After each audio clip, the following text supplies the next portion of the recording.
her invitation to stand in for her, that she gave that much confidence in me, that I felt like I paid her back, because I felt like we stole the superintendent of schools from her and Steve McClure. And he'd been here for quite a few years, the longest that we ever had a superintendent. We got a bond issue passed, and the people in the community were just so grateful to get that school passed. But I do want to clarify a statement. Teachers' salaries in the state of Kansas rank 42nd in the nation. The base state aid per pupil for 2014 and 15 school year is $3,852, and this is down from $4,400 in 2008 and 9.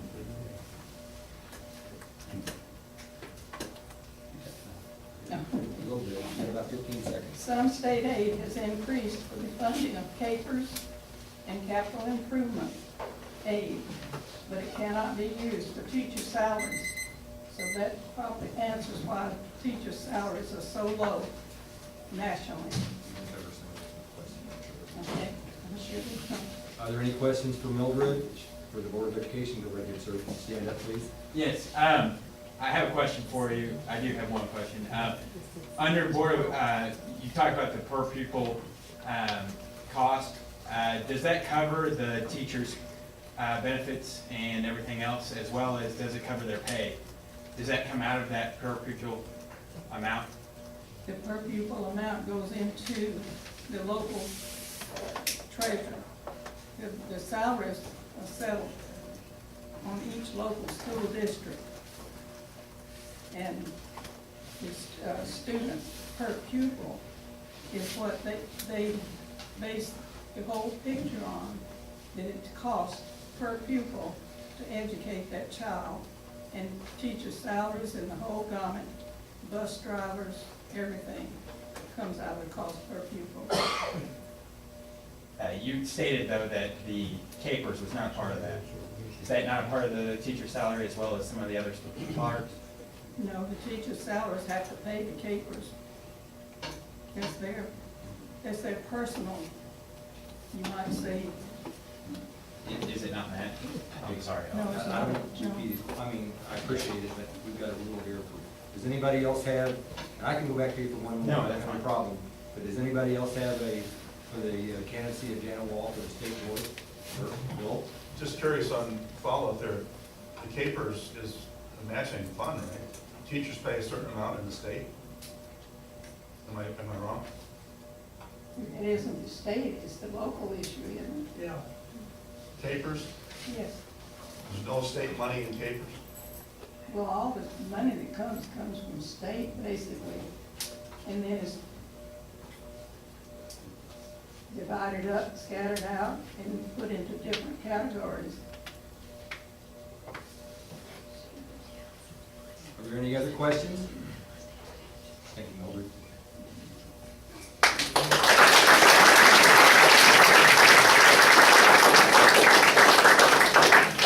Okay, finally, which I'm happy about, is we have the whole slate of candidates for the 42nd District for the House, and that includes Harold Feverly, Austin Harris, who are both Democrats running in the primary, and the incumbent Connie O'Brien. Connie, I just had a slip there, sorry. Connie O'Brien, who is the incumbent. So if they would all three come up and sit, and then we will just have you come up and speak at the, like we did at the last one, or something already. Either side, wherever you want to sit. There's no protocol anymore. We just want to get good speeches out of you and good questions out of you.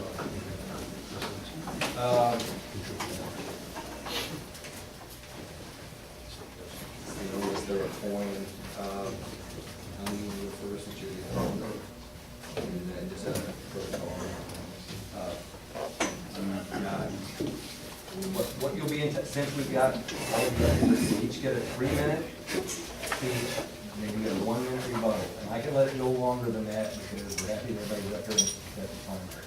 So you'll start, we'll do 3 minutes, and then everybody will get their starts now. Thank you. Thank you for being here tonight. Thank you for coming out. As you know, my name is Connie O'Brien. I'm your current state representative. I've been in office, this is my third term, and I enjoy my job. It's a lot of fun and a lot of time meeting people and getting out in the public. My husband and I live north of Tonganoxie on a small farm. We raised 11 children on that farm. All 11 children graduated from Tonganoxie High School. My youngest is now 22, and she is a senior at KU in majoring in biochemistry. What I want to talk about is the good news of Kansas. I know you don't hear too much about the good news going on, but we do have good news in Kansas. Kansas unemployment is at 4.8, and that's been that way for 6 months. Kansas is ranked 13th nationally in private sector job creation. The sales tax has been lowered. Income tax rates for everyone in the state of Kansas has been lowered, 23% for the average family. Filings for new businesses are up, exceeding record labels at 15,400 in 2013. Payments to schools and government entities are being made on time. Education funding has increased by $195 million since 2011. We saved taxpayers' money this last session by completing in 80 days instead of the regular 90 days. We ended the 2014 fiscal year with $434 million surplus in the bank with all of our bills paid. Other states are taking a look at Kansas. We have what we call ROSE zones in Kansas, which are rural opportunity zones. And if you have a new business and move to Kansas, your income tax are free for 5 years. But New York did us one better. They decided to do the same thing, and they offer rural opportunity zones. But they're giving their businesses 10 years of income tax money free. So there's some work we could do in Kansas to draw business. And in order to make our revenues go up, we have to have the businesses here. 75% of the businesses in the state of Kansas have less than 10 employees. They employ a majority of the people in the state of Kansas. So that's where I'm at. I want to grow Kansas in business, in population, and families. Thank you. Thank you.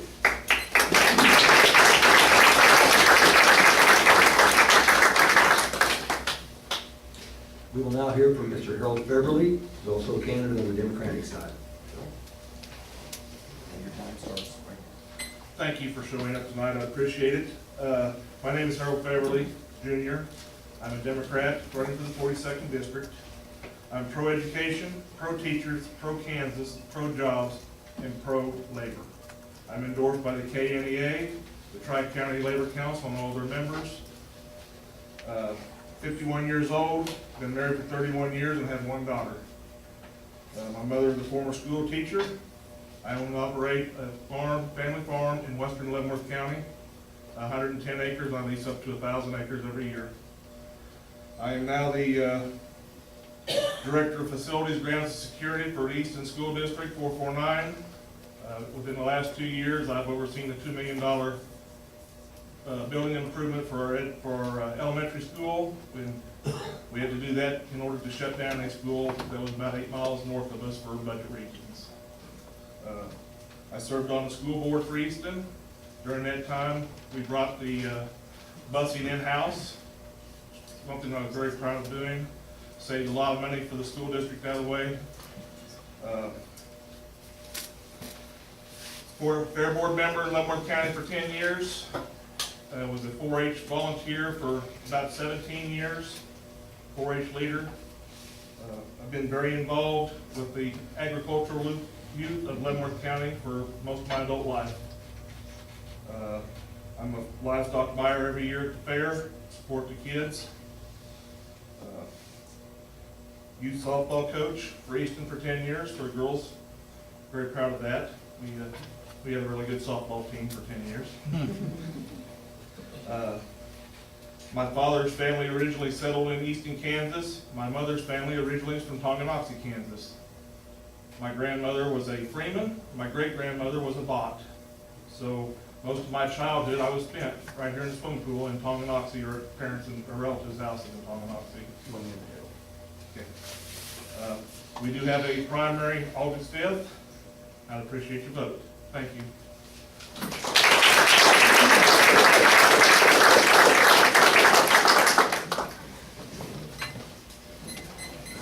The next candidate will be Austin Harris on the Democratic side. And your time starts right now. Hello, and thank all of you for joining us tonight. For those of you who don't know me, my name is Austin Harris, Democrat for the 42nd District. As Mr. Beverly said, we'll have a primary coming up August 5th. I am a lifelong resident of Tonganoxie and just finished up my education career at the high school just a few months ago. My time and experiences at the high school and within this community has given me an aspect and a view of what's happening that no one else can really share. I, like many of you, know that the changes to education are more than just numbers in a page or charts in a book. They're real and they're affecting our students, our teachers, and our communities each and every day. It may be easy to say that education is doing fine, that our students will survive, but the decisions we're making today will affect our state for decades. If we cannot fund our schools and ensure strong education, then our state will never be able to compete nationally or globally. We only made things worse by creating a tax structure that is not only inadequate, but unfair. As income taxes have been slashed and property taxes will have to begin to increase, businesses will continue to struggle. And I ask what the state can do to stop that bleeding. The economic growth that was expected and promised has not come. Jobs and people are not rushing into our state. In fact, we're growing slower than every surrounding state except for Nebraska. Our state desperately needs a tax code that fairly and adequately brings funds into our state so we can pay our bills and provide the services our people expect. Education and taxes only begin to scratch the surface of the problems facing our state. Our budget is faltering, our infrastructure is crumbling, and it seems that we have lost our way. However, I still believe that Kansas can right itself, and together we can rebuild the great state that we all call home. One of my favorite quotes about Kansas comes from Senator John J. Ingalls, a founder of our state and one of our first U.S. congressmen.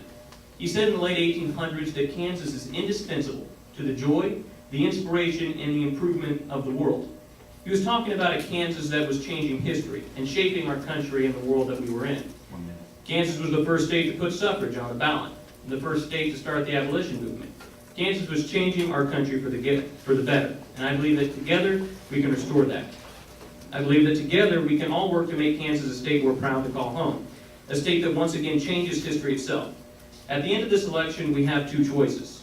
An easy choice to keep the status quo and not change much at all, or a harder choice to make a change, bring a new way of thinking to the Capitol, and rebuild a state we're all proud to be in and that we can all survive and grow in.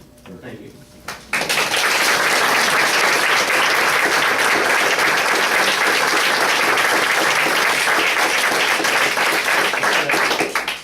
Okay, Connie, you get 1 minute to vote. And, sure. Well, I would just like to say, you know, we tried that 10 years ago when we had a governor here that was doing it that way. Governor Brownback has brought change to the state.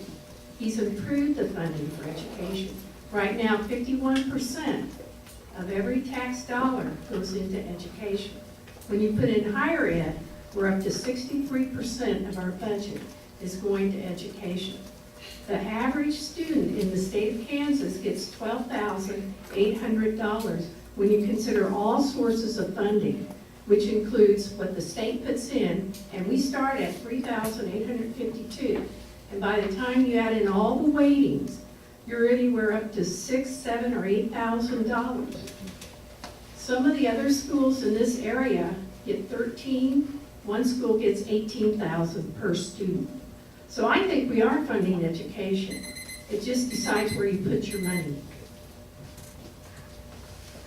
Harold? Now. It seems that it took a lawsuit to get the funding back for education. My question is, why should it have taken a lawsuit to do something that was constitutionally mandated by the state to begin with? why was that money spent to battle a lawsuit that was, been lost for the third time now, told to fund schools whether they were supposed to be funded in the first place?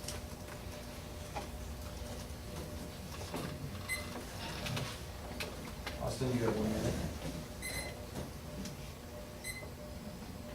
Okay. Looks like we're all talking about education, so we'll stay on that. A few facts about Kansas and the changes to education we've seen over the last 2 years. First off, Kansas did make some big changes. It got rid of teacher tenure, their ability to have due process and make sure that they have rights that are guaranteed by any private company across the state and across the country. A little fact is that Kansas is one of the few states to not restore higher education funding to post-recession levels. No face economics because of this. And that comes from a study from the Kansas City Star just over a month ago. Compared to 2008, Kansas has cut higher education funding by almost 23% when you add in inflation costs to that. Tax cuts make it continually more difficult to ensure that schools get their funding and have the money that they need to produce programs and educate. And as of this month, tax cuts have cost Kansas 8% of the revenue, much of which is used to fund our schools. So education is facing some major challenges, and the money that we're being promised just isn't there.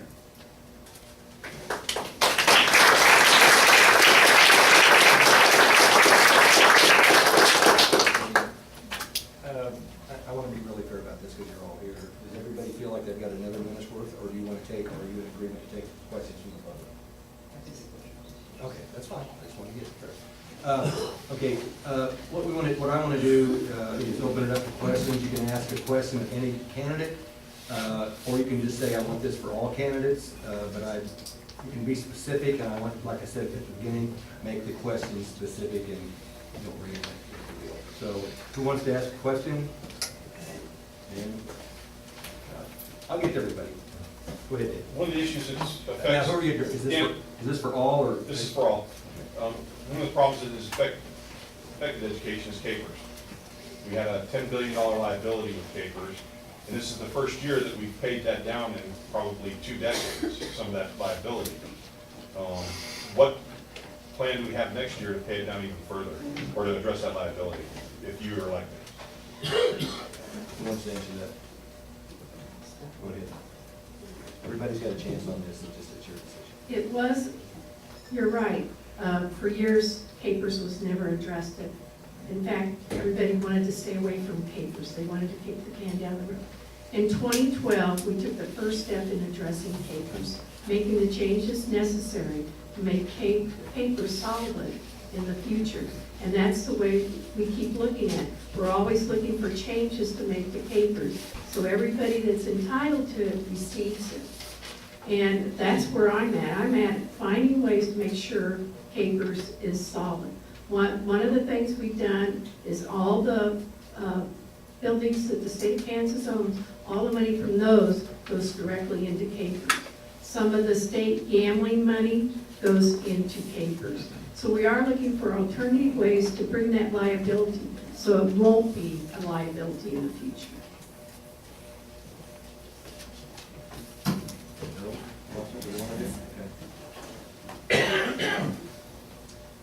I agree with you that capers is one of the major challenges facing education in the state.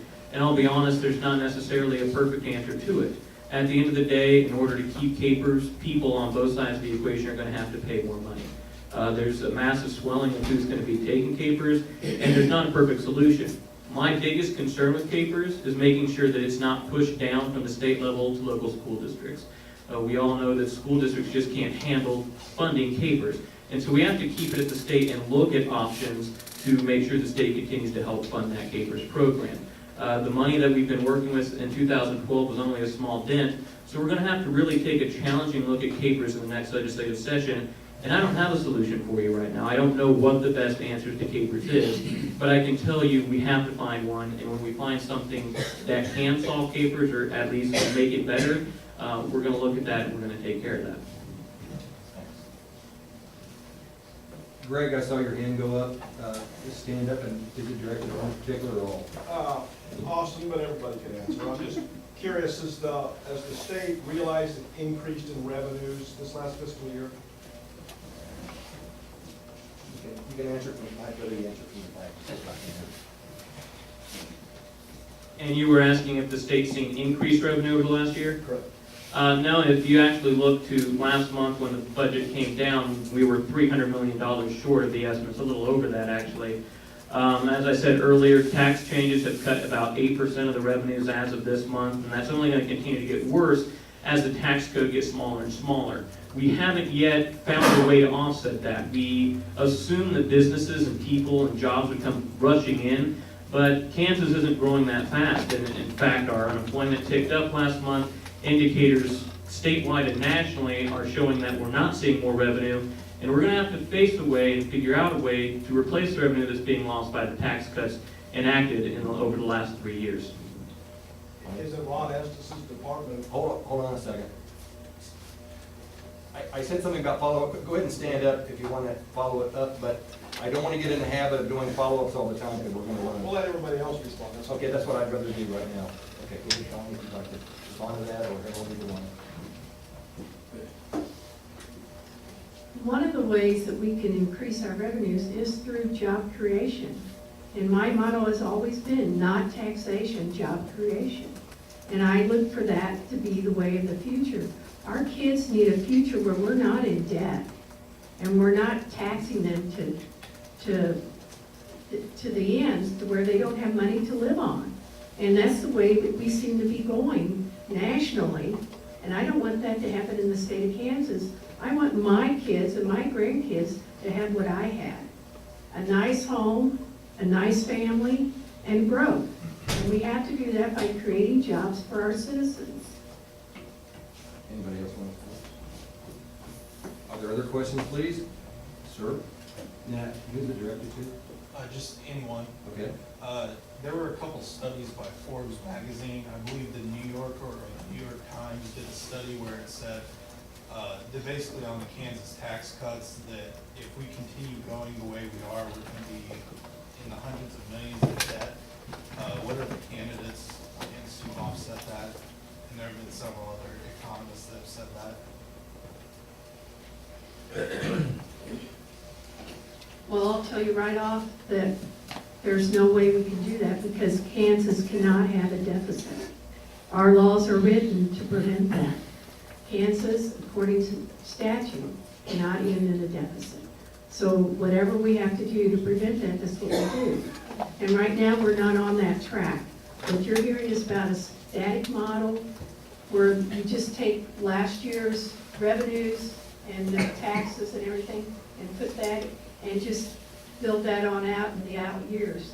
But that's not the way it's happening, because we don't have those taxes, but we have a growth in revenues, which is not necessarily taxes.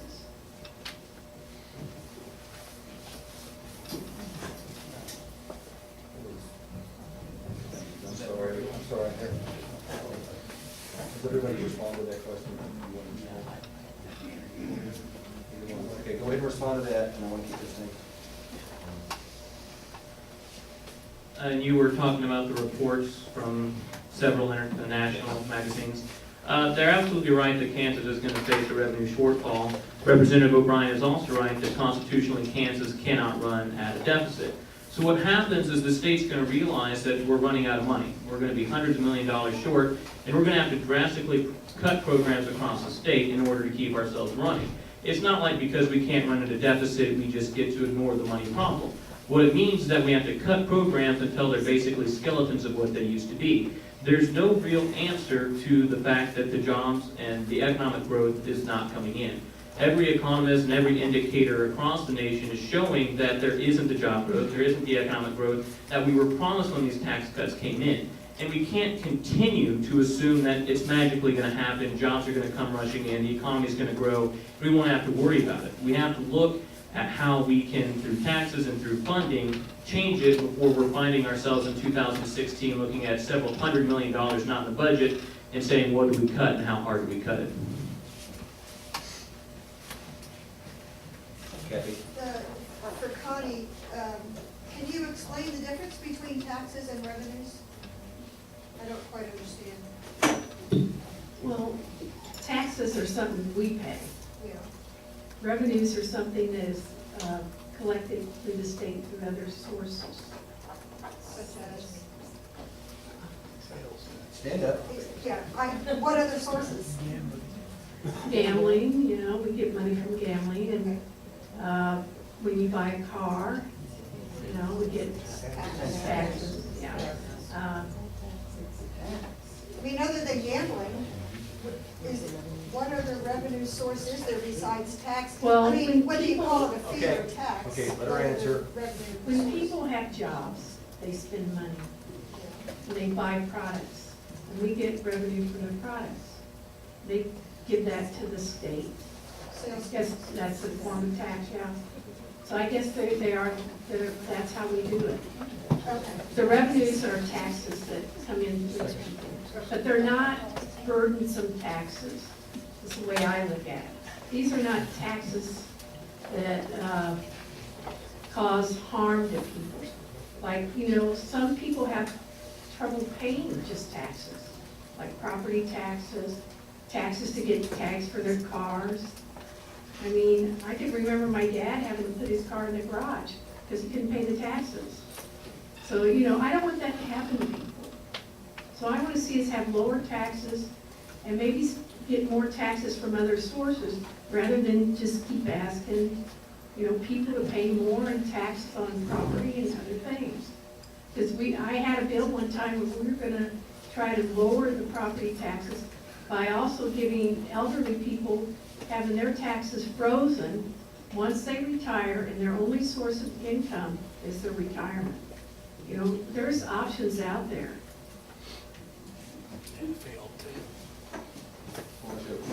Anybody else have, does anybody else have any questions for the candidates, so we kind of know where we're at on timing? Okay, go ahead, I have a Lawrence. question for Connie about the sales tax. About once a year, I come home from the grocery store and I have a gallon of milk that I have paid a sales tax on food. And I write a letter to the governor, whoever that may be, and say this is unjust. And so I would like you to tell me a little bit more about the sales tax. I thought, when I read the paper, it seems like it goes up. They had a special additional sales tax that went in. So are you asking about? I'm asking her to explain how it went down, because it seems like it went up. Okay, thank you. The state has a sales tax, the city has a sales tax, and the county has a sales tax. I'm talking about the state. Just a second, Lawrence, wait, let her answer. State before you lowered answer. their sales tax from 6.3 to 6.15. And 2 years ago, in 2012, I had a bill to do away with sales tax on food. And I couldn't get enough people to support it. There have been other times, other legislators have tried to do away with the sales tax on food. And we just haven't been able to get enough people to support it for some reason. I know there are several states that do not tax food. But Kansas is still one of them. Missouri has a lower food sales tax than Kansas. And I don't know about the other states, just Missouri. And we've looked at ways to do that, but we just don't have the traction. Yeah. May I respond to Does that? anybody else have a question? Go ahead. I'll go back to you, Lawrence, let this man have a question. 6 days ago, Business Week put out the jobs report for Kansas in June, and it was actually up to 4.9% unemployment. And if we're seeing increased unemployment and we're trying to look for job creation, how are we gonna be seeing any sort of growth in the economy if we're actually looking? First off, who's your question directed to? I forgot to ask Connie. that. And that's it? Yeah. Okay. All right. I didn't see the article in Business Week, but, you know, I think we're doing pretty good at 4.8. The national average is 6.1. So we're doing better than the national average.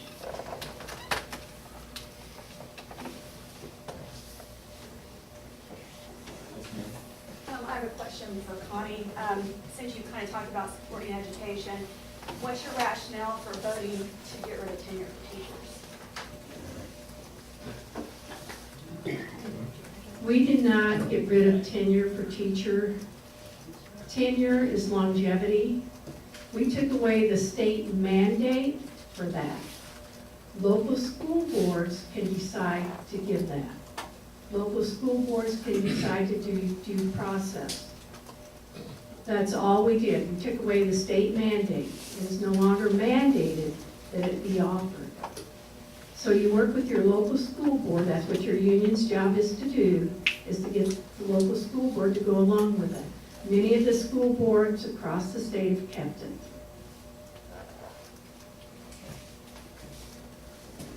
Okay, Lou? Oh, I'm sorry. I think the state did not take away tenure, I think they took away the right to due process, and there's quite a bit of difference between tenure and due process.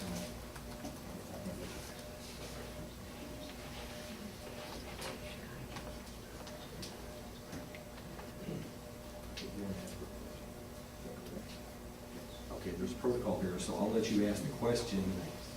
And I'm sorry, Louis, I didn't hear your question. Could you repeat it, please? And who's it? I particularly have a question, I understand. Well, number one, wait a minute. We're not gonna reinvent the wheel. That's a rule we started out. I apologize, I know you, but I need a good succinct question for either her or all of them together. All right, tell them the difference between due process and tenure. That's the comment. Just to Connie? Okay. Tenure was longevity. If a teacher had been in the school district after 3 years, they were there for life. Due process is when a teacher would come under contract or say like the principal didn't think the teacher was doing a good job. If the teacher had tenure, there was a long process that a principal had to go through in order to institute a due process.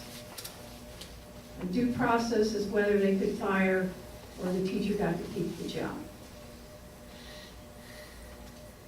And in the state of Kansas, only 12 teachers were brought up for due process, and those were, all 12 of those, it was not because they were bad teachers, it was because they had a criminal record.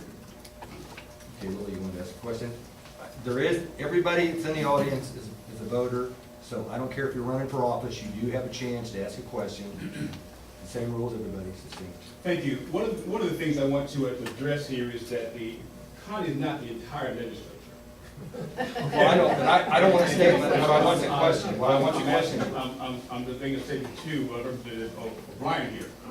And that is that, Representative O'Brien, does any other business have tenure or had tenure other than teachers where they could not be fired or not negotiate anything? Does any other business that you know of in the state of Kansas that has that right? Thank you for the question. And was it just directed to her? Yes. Only state employees and teachers are considered state employees. Federal employees have that. Those are the only two I know of. I will go to this lady back here. Yes, ma'am, stand up, please, and ask So your was, question. Ask your question, and who's it to It's first? to Connie. Okay? So was due process stripped from other state employees or just the teachers?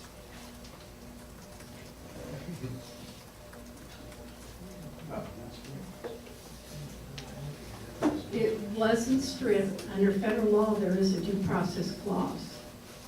So under federal law, it's still there. And the other state employees, no, they did not lose that. We don't have as much control over the state employees, other than making sure their capers and things like that are taken care of. The agencies run their employees. Teachers fall more under our control because we fund education pretty much. So nobody else lost? Okay, just a second. Did you have a question too? I'm gonna go back and forth because I don't wanna get into this repeat thing. I know that sounds funny, but when you're up here, I've gotta do it. So, did you have another question? What I was asking was, does any other private business have tenure? And that question's been asked and answered. No. That's correct, but she's already answered that question, so I'll go back to you. And who's it directed to? Connie, Okay, thank you. tenure was part of a due process. Just because you had tenure didn't mean you couldn't be fired. And I know I've seen firsthand the due process work here in this district. You're talking about USC 64. do state employees enjoy that same tenure? Do they have a process they have to go to before they're fired? I don't think so. They don't have the longevity of the process. It takes sometimes 3 years to let a teacher go. If the principal does the job right? Yeah, there's a lot of paperwork and stuff that has to be done, and it has to be done correctly. In one court case, I heard a principal had 128, I guess you want to call them charges, brought against the teacher, and over half of them were thrown out because they weren't documented correctly. Thanks. Does anyone have any questions for all the candidates? They're all here to answer. So I'm not veering this away from Connie, but we've got 3 candidates, so, and I know she's an incumbent, but does anybody have any questions that all these 3 can answer? Because they're all potential candidates for this office. Ma'am, you raised your hand. How do you feel about a convention of states? Would you support that for the state? You directed that to everyone? Yes. And what's the question, please? A convention of states? Are you talking about a constitutional convention? Yes. Okay. And as far as, Would they support that if they got elected? in what regards? Well, to propose a bill to pass, so Kansas would be on the, on the list. They need 34 states to get it passed. That's true, but what's the constitutional convention for? I have to ask these questions because it's all over. Constitutional convention for what purpose? To have a convention. Well, you have a convention to pass whatever. That's why the delegates first got together. So what are you asking them to propose? What proposal do you want within the constitutional convention? To support a convention of states. Well, this, I get it. There can be a national convention. I can answer, I'm a constitutional scholar. What I'm telling you is, there's got to be a reason. When you get a convention, a constitutional convention together, it's got to take 2/3 of the states, or got to be passed by 2/3 of the states, like prohibition. But you've got to have, there's got to be something that you're asking us to win that. So if you don't have that, I'm sorry. Who else has a question? And it's got to be for all the candidates, please, this time. Go ahead. Do the candidates feel that the lack of teacher tenure would keep teachers from wanting to move to Kansas, and would teachers potentially move over to states like Missouri or Oklahoma nearby where they can get better benefits and rights? Okay, we're going to start. You all want to answer? I'm going to start with this hand. That's kind of answered a lot of questions. We're going to go to break for a second.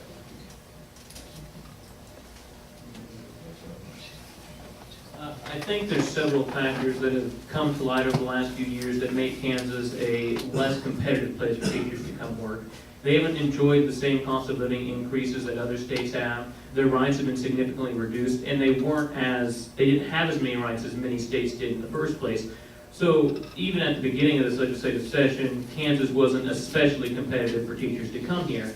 But now that we've made further strides in changing that, taking away due process, continuing to not give them raises annually for cost of living, Kansas does struggle to keep teachers coming into the state, and I think we'll see over the next few years that we lose those high-quality young teachers coming out of college because it's a hard job. It's a job that requires a lot of care and attention, and if we're not going to pay them for that job and give them the rights and the benefits after that job, then they're going to find work elsewhere.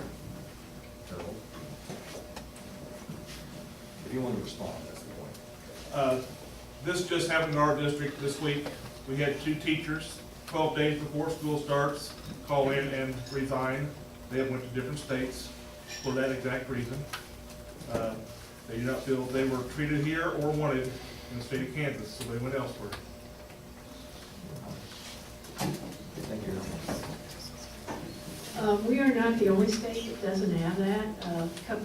Few of the other states have done away with that. I don't see that as a problem. Kansas has had a problem of keeping their young people for quite a while. And one of the things Governor Brownback is doing is trying to make opportunities here for young people to stay. You know, there's been court cases on tenure and stuff like that, and they've gone both ways. So you never know even when you go to court if you're gonna lose or win. But I think teachers are here because they love the state. I didn't live in Kansas all my life. I'm a transplant, and I love the state of Kansas. I think people that come here want to stay here and be part of Kansas, be part of the growth.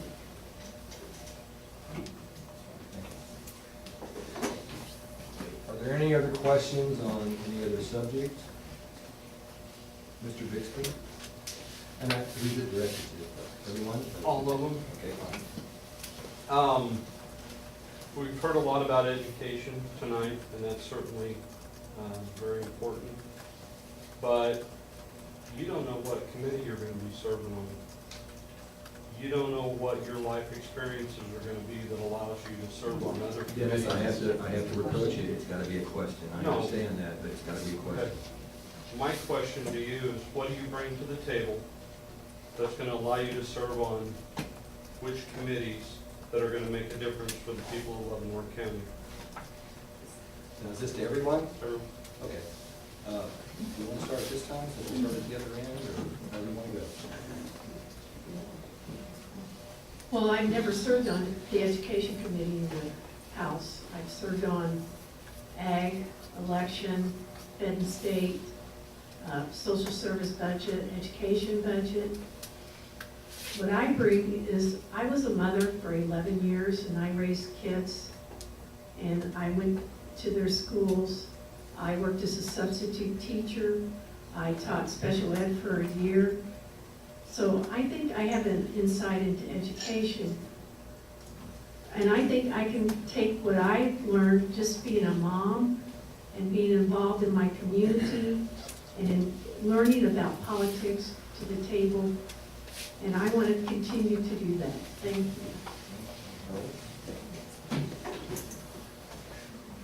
I'm a 31-year state employee. 28 years I've worked for the Department of Corrections. I have Department of Corrections background. I am a farmer. I have an ag background, and I work for a school district, and I have education background. I feel like I could fill any of those three areas quite well.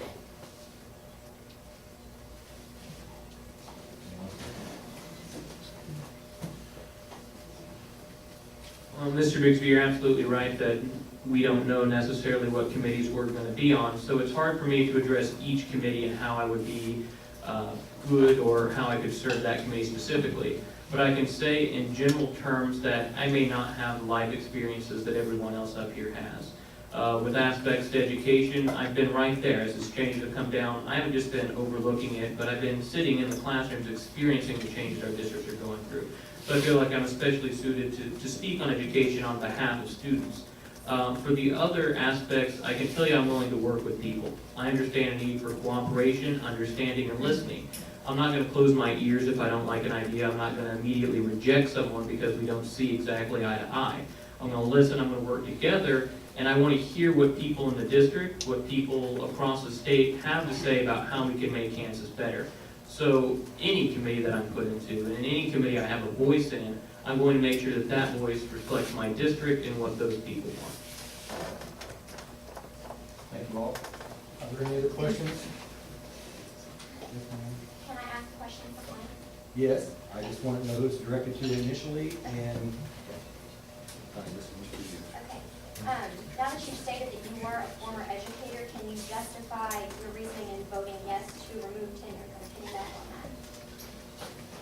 that? First, we've had lots of questions on this, so I prefer that this question be the last and we go to another subject, if that's fine with everybody, because there's a plethora of issues facing the state. And I'm sorry to interrupt you, but I just want to make sure that was clear. Well, I only taught for 1 year full-time.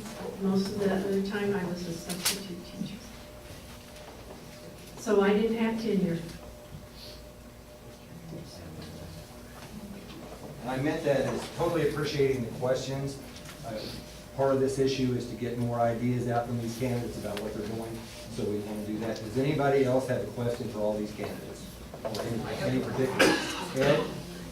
This is a question for the two Democratic candidates specifically. Okay. Apparently, from what I'm hearing from you, you don't like the tax structure and you don't like the fact that there's been income tax cuts for every Kansas citizen and for every small business in the state.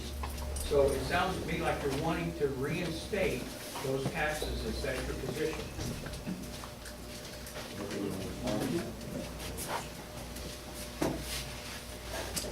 We have to look at some way of getting the money back. It's just like a family. You have bills.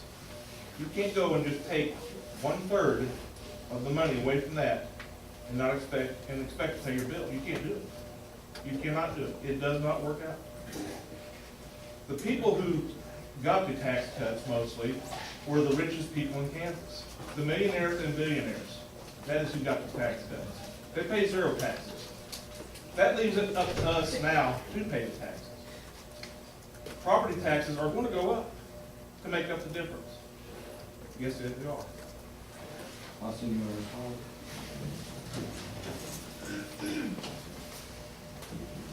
Well, Mr. Beverly is completely right, that when we cut the income taxes, we slashed a massive part of what brought money into Kansas. And we can't continue to operate under the assumption that business revenue and jobs are going to come flowing into the state. We haven't seen any indication that that's happening. So we do have to look at other ways to bring that money back into the state. And I don't want that to be slashing education, slashing transportation, slashing departments that are already working on hairspring budgets. So if we get into a legislative session and the only option is going back to the 3-tier income tax system, then that's what we're going to have to do. I'm not opposed to tax cuts that have a long-term plan with economic benchmarks that we have to meet. We can do it smart, but you can't just take an axe to the budget, assume that it's going to solve itself, and then when it doesn't, just say that raising taxes is going to be bad. We're going to have to bring money back into the state, and I'm willing to look at other ways to do that than tax increases, but the simple fact is that we're probably going to have to go back to the 3-tier income tax system to restore the funding that we need. Yes, Greg. And who's it directed to, please? To everyone. Okay. Isn't the fact that we've got almost a $500 million surplus at the end of the fiscal year compared to 4 years ago when the general fund was nearly broke, an indication that what's been going on is being effective? Okay. Whoever wants to answer first.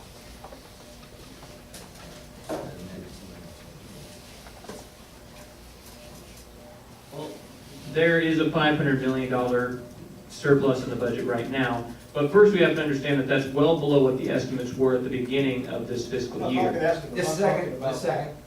Well, and what that's showing is that what we expected to come in, what we've been basing our budget for the next several years is based off of, isn't true. And if you look at the studies done by economists across the state, the fact is that within the next year or two, we could run out of our reserve fund, meaning we're going to have to look at cuts. So there is no indication that we're getting that new revenue and balancing the budget. The fact is that we're getting less money than we thought we were going to get, and it's proof that those jobs in the economy is not growing. Connie? I'll get you on that. Well, at the beginning of the 2011 fiscal year, there was $876 and a nickel in the treasury. I think $434 million was a lot better than $876 and a nickel. So we must be doing something right now. Well, who's it directed to? It's directed to everyone. And just expanding on the topic of the economy, why is it then that the Moody investors actually downgraded Kansas because of a lack of faith if the economy isn't actually so well? Whoever wants to answer that. If you don't want to answer at all, that's fine. It's up to you.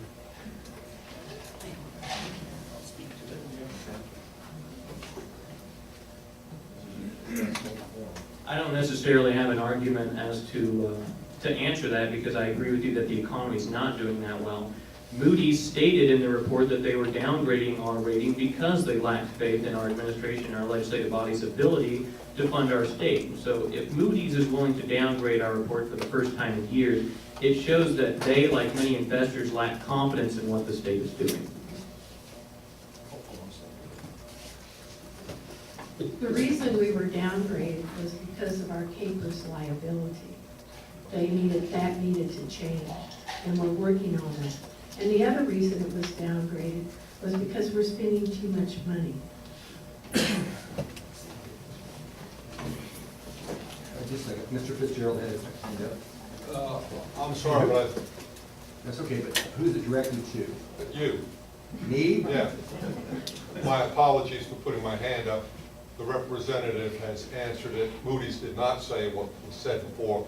It said what Connie said. That's I wanted fine. to Okay, ask a that's fine. question that would bring that out. That's fine. Has anybody got a question that has not answered, asked a question yet tonight? No. But we'll keep this, we've got a great crowd. Susie, go ahead. This is just something I've been curious about. And who's it directed to? Everybody, in the whole room. No, I Anybody like directed tell to me, these people. can anybody tell me how many guns are actually manufactured in the state of Kansas and where that is? Did you say how many guns are manufactured in In the state Kansas? of Kansas. And what else was it? And where the manufacturer. Okay, thank you. Okay. Go ahead. I don't know how many guns are manufactured here, but we have 10 gun companies. 10 gun companies. We have Hodgkins Powder. That's not gun. Okay, just say it, your answer. We have 10 companies. I don't know where they're located, but we have 10 gun 10 companies. gun companies, thank you. Anybody else? Okay. Does anyone else have a question? Okay, you guys have both asked, and I don't have a problem asking, but does anybody else that hasn't asked a question? I kind of make this as fair as it be. Ma'am, go ahead. And who's it directed to, please? Oh, sorry. No, not the lady in yellow. I'll be able to do that. My wife, I can clarify. Ma'am, who's it directed to, and what's your question? To Connie? Yes, I Okay. would just like to hear her standpoint on how she feels CanCare is going at this point.